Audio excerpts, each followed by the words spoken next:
அதாவது மக்களே வணக்கம். நான் வந்து போட்டு வாங்குறதுல ஒரு ஸ்பெஷலிஸ்ட்டு அப்படிங்கிறது இன்றைக்கி தான் எனக்கே தெரிய வந்துச்சு. நானும் எப்போ பார்த்தாலும் இவன் வந்து பால விநாயகம், நான் வந்து என் குடும்பத்தோடு போய் சேர்றேன்னு சொல்லிட்டாலே உடனே பால விநாயகம் அப்படின்னு சொல்லி இவன் என்னை கொக்கி போட்டுக்கிட்டே இழுத்துக்கிட்டே கிடந்தான். நானும் வந்து இவளுக்கு பயந்துக்கிட்டு சரி நம்மளை விட்டுட்டு போயிடுவாளோ, நம்மளுக்கு வந்து வந்து ஒரு கிடைச்ச ஒரு பொக்கிஷம், இவன் நம்மளுக்கு கிடைச்ச வரப்பிரசாதம், இவளை நம்ம மிஸ் பண்ணிடுவோமோ, புருஷன் கூட போனாலும் போயிடுவாளோ, சரி எதுக்கு நம்ம வந்து ஒரு வார்த்தையை போட்டு பார்ப்போம். அதாவது சரி புருஷன் கூட போப்பா, சொத்தை போய் எழுதி வாங்கிட்டு வாப்பா, இல்லைன்னா வந்து உன் பிள்ளைகளுக்கு நாளைக்கு எதிர்காலத்துக்கு அதான்ப்பா உதவும் அப்படின்னு சொல்லி காலையில் ஒரு 15 நிமிஷம் ஒரு வீடியோவை நான் போட்டுட்டேங்க. போட்டுட்டு வந்த உடனே கீழே விழுந்தாலும் மீசையில் மண்ணு ஒட்டாத கதையா உடனே அவங்க அம்மாவுக்கு போனை போட்டான்.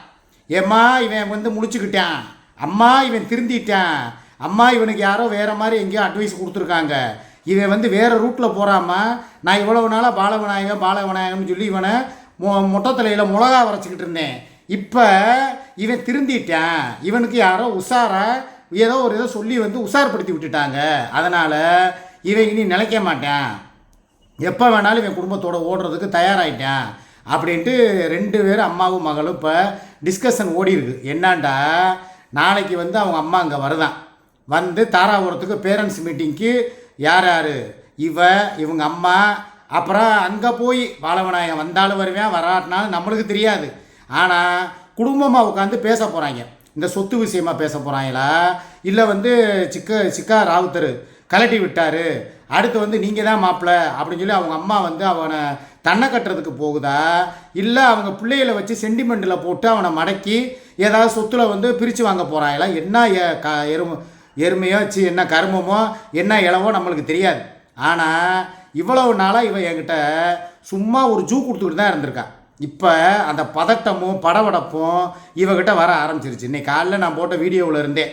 ஏன்னா நான் இவ்வளவு நாளாக சொல்லாதவன், எனக்கு என் குடும்பம் வந்து அவன் ஒரு பக்கம் சுகையிலுன்னுக்கிட்டு இருக்கிறா, ஏன் மையன் பார்த்தா அவன் தனியாக போயிட்டான், சின்னவனுக்கு ஏதாவது ஒரு ஆட்டோ கன்சல்ட்டிங்கு ஏதாவது செல்ஃபோன் கடை ஏதாவது வச்சு கொடுக்கலான்னு ஒரு பிளான் இருந்தாலும் இவகிட்ட இருந்து பைசாவை நகட்ட முடியலை.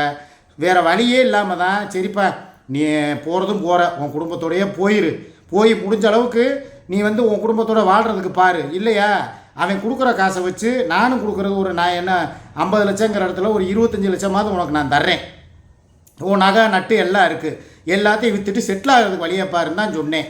ஆக அவங்கிட்ட வந்து ஒரு நயா பைசா இல்லை, அவன் தம்புடிக்கு பிரயோஜனம் இல்லாதவன், அவன் உண்மையிலேயே டீ கிளாஸு கழுவுறவன் தான், ஒரு டீ கடையில் வேலை பார்க்குறவன் தான். இவன் சொன்ன மாதிரி 150 கோடி பே 200 கோடி பே, ஏன் மாமனாருக்கு சொத்து அப்படியே வெள்ளாமல் விளைஞ்சு கிடக்கு, அப்படியே ஊரெல்லாம் வீடாக காம்ப்ளெக்ஸ் கட்டி விட்டுருக்கிறாரு, என் மச்சனே வந்து கலெக்டரு, என் மாமா வந்து பில் கலெக்டரு, அடித்து விட்டா பாருங்க ஒரு ரீலு. இவன் ரீலு பூரா இப்போ அந்து போச்சுங்க, வேறு ஒன்றுமே இல்லை. இவன் உண்மையிலே வீட்டில் இவன் புருஷனுக்கோ இல்லை இவங்க மாமியார் வகையிலையோ சொத்து வகையராக இருந்துச்சுன்னா இந்நேரம் நான் பேசின பேச்சுக்கு நீயா அப்படி என்னைய சொல்கிற, நானே கிளம்புறேன் அப்படின்னு சொல்லிட்டு இந்நேரம் விட்டெடுத்தா ஓட்டன்னு போயிருப்பான்.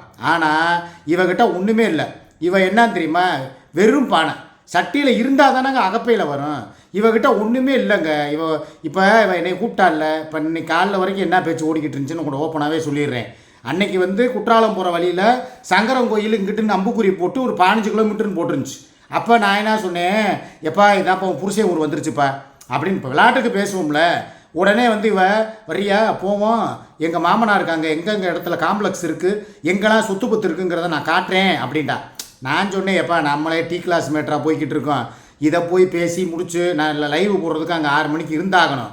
அது போக நான் மறுநாள் காலையில் அங்கே போய் ஸ்டேஷனுக்கு போகணும், வேலை கிடக்குப்பா வேணாப்பா வரும்போது பார்த்துக்குருவோப்பா அப்படின்னு சொல்லிட்டு கூப்பிட்டு போயிட்டேன். வரும்போது ரிட்டன் வரும்போது இருட்டிருச்சு. சரி அதுக்கு மேலே என்னத்தை போய் பார்க்கன்னு கூப்பிட்டு வந்தாச்சு. உடனே வந்து இல்லாத இடத்த இருக்கிற மாதிரி ஒரு ஜூவை கொடுத்து என்கிட்ட அப்படியே பல கோடிக்கு புருஷன் அதிபதி மாதிரியும். எனக்கு அப்போவே மைல்டாக ஒரு டவுட் என்ன தெரியுமா, இவ்வளவு சொத்து பத்து இருக்கிறவன் எதுக்காக போய் டீ கிளாஸ் கழுவணும், எதுக்காக போய் அடுத்தவன்கிட்ட போய் கூலி வேலை பார்க்கணும், ஏன் அவனுக்குன்னு சொல்லி ஒரு வீடு இருக்கும்ல, வாடகைக்கோ ஒத்திக்கோ எங்ககிட்ட கூட சொல்ல வேணாம், பெத்த பிள்ளைய இருக்கான் இல்லை, எத்தனை நாள் இவங்க லீவுக்கு இங்கே வர்றானுங்க, வாரம் வந்து இங்கே மாதத்துக்கு ஒருக்கா இல்லை முழுப்பரிச்ச லீவுக்கு இல்லை ஏதாவது தீபாவளி பொங்கல் பண்டிகை காலத்துலலாம் இங்கே வந்து தானே ஒரு 4-5 நாள் தங்குறானுங்க, இல்லை லீவுனா ஒரு 2 மாதம் 3 மாதம் இருக்கானுங்க. இதே மாதிரி அவனும் புருஷன் தானே, நீ வந்து பெத்த தாயா உன் பிள்ளைகளை கூப்பிட்டு வந்து இங்கே வருஷத்தில் வந்து ஒரு 10 தடவையாவது லீவுக்கு கூப்பிட்டு வந்து வைக்கிற.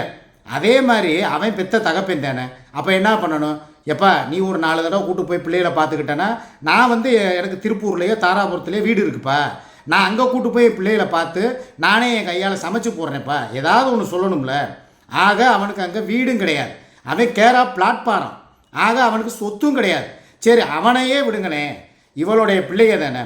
அப்போ இவங்க மாமியாருக்கும் மாமனாருக்கும் என்ன வேணும்? திலீபா கோகுல் பேரங்க. அப்போ பேரனை இப்போ எங்கள் வீட்டில் இருக்காங்க, என் வீட்லேயும் என் பேரே இருப்பேன், என் சம்பந்தக்காரம்மா வீட்லேயும் இருப்பேன், அதாவது சுமி வீட்லேயும் இருப்பேன், என் மையன் பெரிய மைய வீட்லேயும் இருப்பான், பெரிய மகனோட ஒய்ஃபு சம்பந்தக்காரம்மா அங்கேயும் போய் இருப்பான். ஒரு பேரன்னா அப்படித்தான் வளர்ப்பாங்க. இப்போ என் குடும்பத்தில் என் பேரனை நாங்கள் எப்படி வளர்க்குறோம்? இங்கே வாடா ஒரு 2 நாளைக்கு, அங்கே 2 நாளைக்கு, அங்கே 2 நாளைக்கு அப்படின்னு சொல்லி நான் 3 பக்கமும் 4 பக்கமும் அவனை வந்து மனம் கோணாமல் பேரனை வந்து பார்த்து பதவுசாக வளர்த்துக்கிட்டு இருக்காங்க. இதுதான் குடும்பம். ஆனால் உன் குடும்பத்தில் என்ன நடக்குது? பாலவிநாயகத்தையே விடு, அவன் ஒரு புறம்போக்கு, அவன் ஒரு டீ கிளாஸ் கழுவுறவன், அவன் ஒரு ரோட்டில் கேரா பிளாட்ஃபார்ம்னே வச்சுக்கிடுவான். உங்கள் மாமியாருக்கும் மாமனாருக்கும், மாமனார் இருந்தப்போ இப்போ அவனுக்கு இப்போ 17 வயசு ஆயிடுச்சுல, இப்போ வரைக்கும் உன் ஊருக்கு சங்கரன் கோயிலுக்கு, உங்கள் அத்தை வீட்டுக்கு, உங்கள் மாமியார் வீட்டுக்கு எத்தனை நாள் அவனை நீ அனுப்பி விட்ருக்க? இந்த ஒரு கேள்விக்கு மாத்திரம் நீ பதில் சொல்லு. இன்றைக்கே நான் பெட்டி படுக்கை எடுத்துகிட்டு ஊரை விட்டு ஓடிடுறேன், இல்லை என் குடும்பத்தோடு போய் சேர்ந்துடுறேன். ஆக இவளையும் இவன் குடும்பத்தில் மதிக்கலை மாமியார் வீட்டில், அதே மாதிரி பாலவிநாயகத்தையும் இவன் குடும்பத்தில் மதிக்கலை அவங்க அப்பா அம்மா வீட்டில். அதே மாதிரி பேரேன்னு சொல்லி 2 பேர் இருக்காங்க. 17 வருஷமாக அந்த பேரை எப்படி இருக்கான், என்ன பண்ணுறான்? சரி அவன் தான் ஒரு பிச்சைக்கார பையன் வச்சுக்கிருவோமே. இவங்க 2 பேர் அத்தை, அவங்க தாத்தா பாட்டி இருந்தாங்கல்ல, மாமனார் மாமியார். இப்போ இவங்க அம்மா இருக்குது, என்ன பண்ணுது?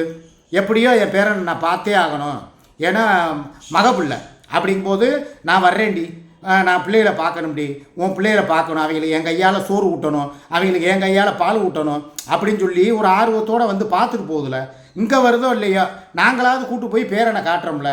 அப்போ அதே ரத்தம் தானே உன் புருஷனுக்கும் பாலவிநாயகத்தோட பிள்ளைங்க தானே. அந்த ரத்தம் என்ன பண்ணணும்? அவங்க அம்மா அப்பா, உங்கள் அம்மா எப்படி வந்துங்க அமிர்தம்மா வந்து பார்த்துட்டு போகுதோ, உங்கள் அம்மாவுக்கு தான் அப்பா கிடையாது, உங்கள் அப்பா இறந்து போயிட்டார் கணேசன் ஆசாரி, புருஷன் இல்லை. ஏன் அந்த அம்மா தனியாக ஒத்தையில் இருக்கிறது? பேரை மேலே எவ்வளோ நோக்கமாக இருக்குது, பாசமாக இருக்குது. இதே பாசத்தை ஏன் வந்து பாலவிநாயகத்தோட அம்மாவும் அப்பாவும் ஏன் காட்ட மாட்டேங்கிறாங்க? அப்போ இதோட மர்மம் என்ன?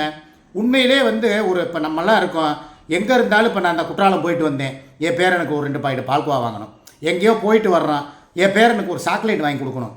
அந்த ரத்தம் என் மகன் பிள்ளை அப்படிங்கிற அந்த ரத்தம் நம்மளுக்கு துடிக்க போய் தானே என் பேரேங்கிற அந்த உரிமை இருக்குது. அப்போ மைங்க 2 பேரும் பாலவிநாயகத்துக்கும் உனக்கும் நான் சொல்ல விரும்பலை. அதுக்கு அடுத்த வார்த்தை என்னங்கிறத நீங்களே அதை டேஷை வந்து ஃபில்லப் பண்ணிக்கோங்க, கம்ப்ளீட் பண்ணிக்கோங்க.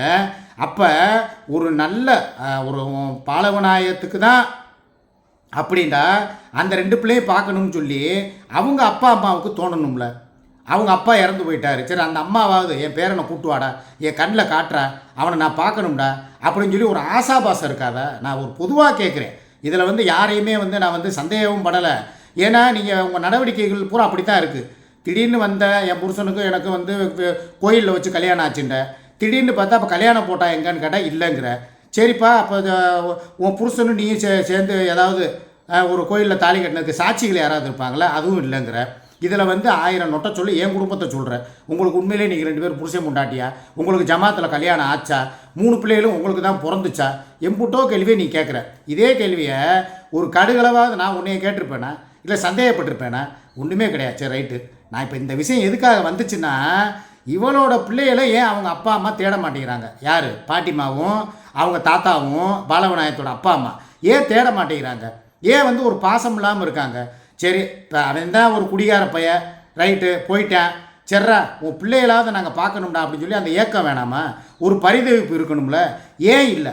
இந்த கொஸ்டின் மார்க்கு எனக்குள்ள ஒரு பல வருஷமாக எனக்குள்ளே வந்து உள்ளுக்குள்ளேயே கிடக்கு. அப்போ பேரனும் பிள்ளைகளுமே இல்லைன்னு சொல்லி உள்ளவங்க நாளைக்கு எப்படி வந்து நீங்கள் போய் எதுவும் பண்ணால் உங்களுக்கு வந்து சொத்தை கொடுப்பாங்க, உங்களுக்கு பங்கை பிரித்து கொடுப்பாங்க. அப்போ எல்லாமே நாடகம். எதுக்காக?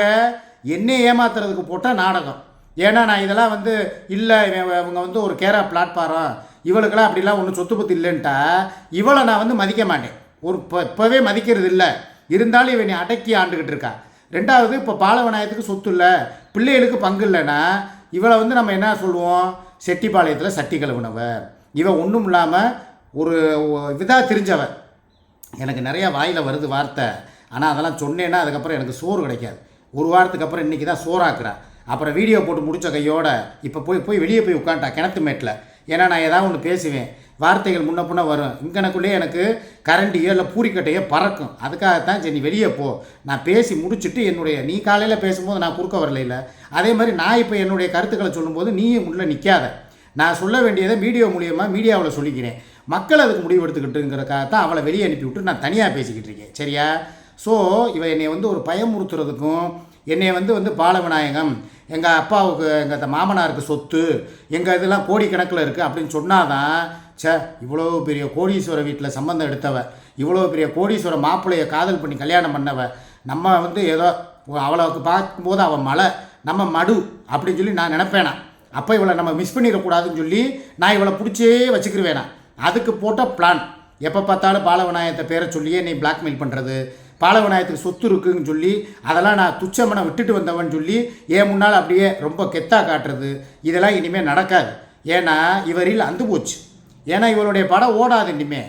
ஏன்னா இவள் வந்து உண்மையிலே இவளுக்கு வந்து ஒரு சொத்து பத்து இருந்தால் இந்நேரம் கிளம்பியிருப்பான்.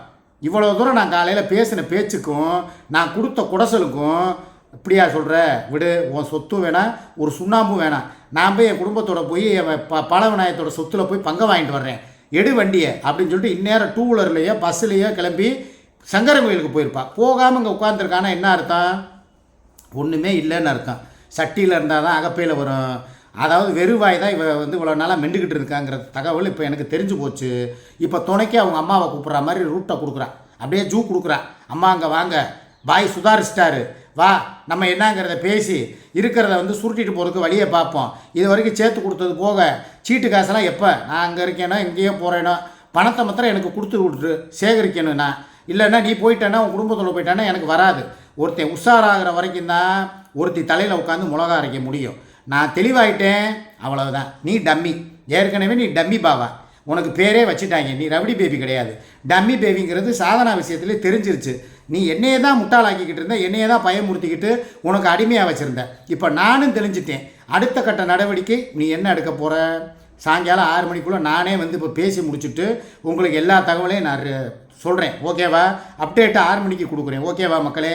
பார்த்துக்கங்க, இதுதான் இன்றைய நிலைமை. ஓகே, கமாண்ட் அள்ளி தெளிங்க. இவன் ஒரு ஒன்றுமில்லாத பிளாங்கி, ஒன்றுமில்லாத அதை எப்படி சொல்கிறது, ஒன்றுமில்லாதவ, அவ்வளோதான். அதோட விட்டுருவான், அதுக்கு மேலாம் சொல்லக்கூடாது.